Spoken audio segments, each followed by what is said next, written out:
How's it going, guys? Today I wanted to talk a bit about obesity, or being a heavyweight, dealing with being overweight, fat, whatever you want to call it. It's a major problem that affects a huge amount of people, specifically in the US. It affected me directly. I was very large, very insecure, very full of fears when I was younger. I saw my father succumb to obesity and he died.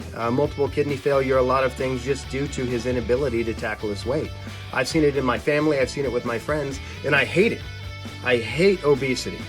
It's not because I hate the people who are dealing with it, but I hate the fact that it ruins so many people's lives.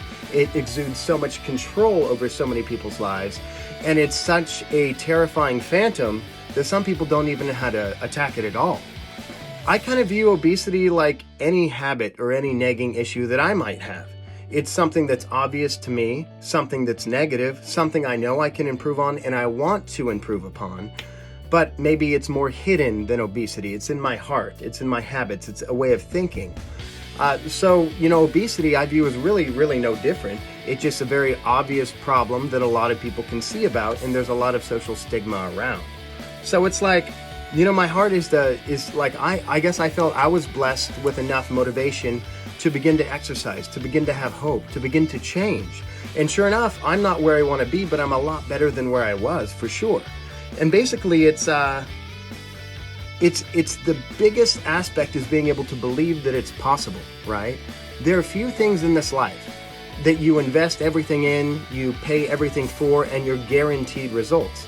Think about, college. You got to pay money to go to college without having known what your degree was going to be beforehand or why you wanted it. You have to pick a degree. You have to go into debt. You have to sacrifice time and energy, money, and boom, you graduate.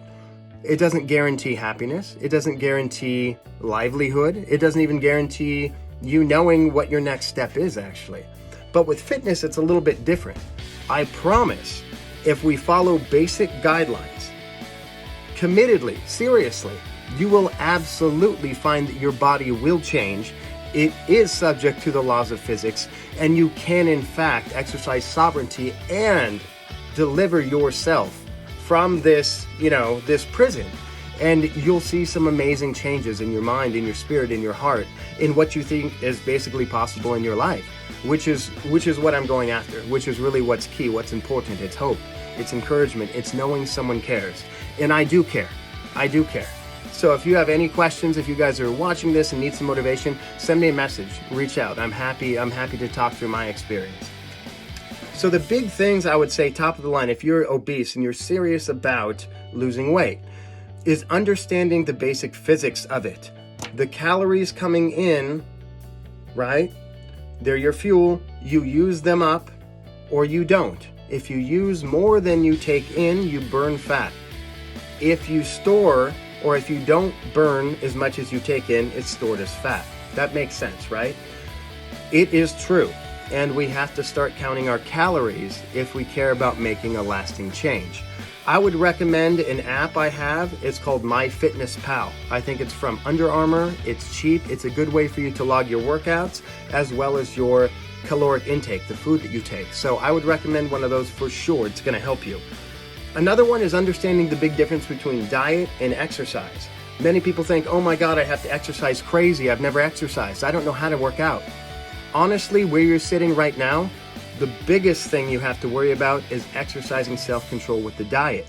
Once that's taken into account, exercise certainly does help.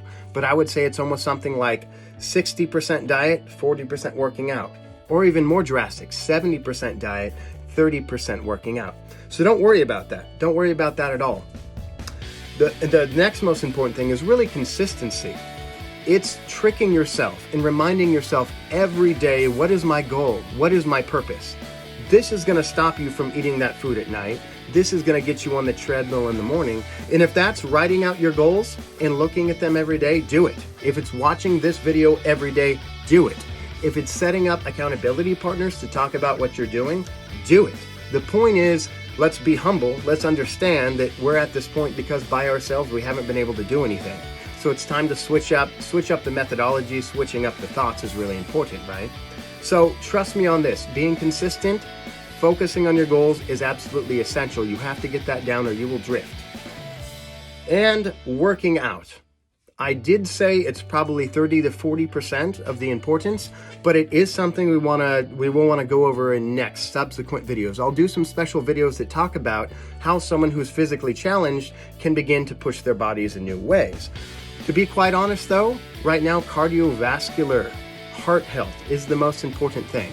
And before we do lots of work on the legs that are weak or the arms or other things, we want to lessen some of the weight on our body. Then it's going to be less stressful on the body. It'll be more readily adaptive to changes that we do, and it's a healthier way to start. So first thing is just think about this, see how committed you are, and see if you actually want to start taking the next step towards diet and working out. And finally, water is a gigantic key. Water, H2O, is absolutely necessary for all of our bodily functions, but even more so when you're losing weight. The process of metabolizing fat, taking it, converting it to energy, and burning it is huge in terms of its use of water. So not only is water necessary for your health, but it will speed in your weight loss, right? It will speed in your weight loss. That's what you want to do. And it will stop you from snacking because you're drinking water all the time. So with these things in mind, consider if that's something you actually want to take a step towards doing. If it's something you're ready to take a step towards doing. Really seriously looking at your goals, looking at where your body is and deciding, do I believe I can change it? Do I believe I can change it? That needs to be a yes. And then we need to say, hey, do I know how to change it? And the answer may be no, but right now it's yes. You got Ryan, you got friends, you got accountability partners. It is possible. I've done it. I've seen it. It's no. It's a scientific proof. If you take in less calories than you burn, you will lose weight and you will have control over your body. It's going to take some time. It's going to take some commitment, but I'm in it with you guys. All right. So love you guys. We'll chat to you soon. Bye.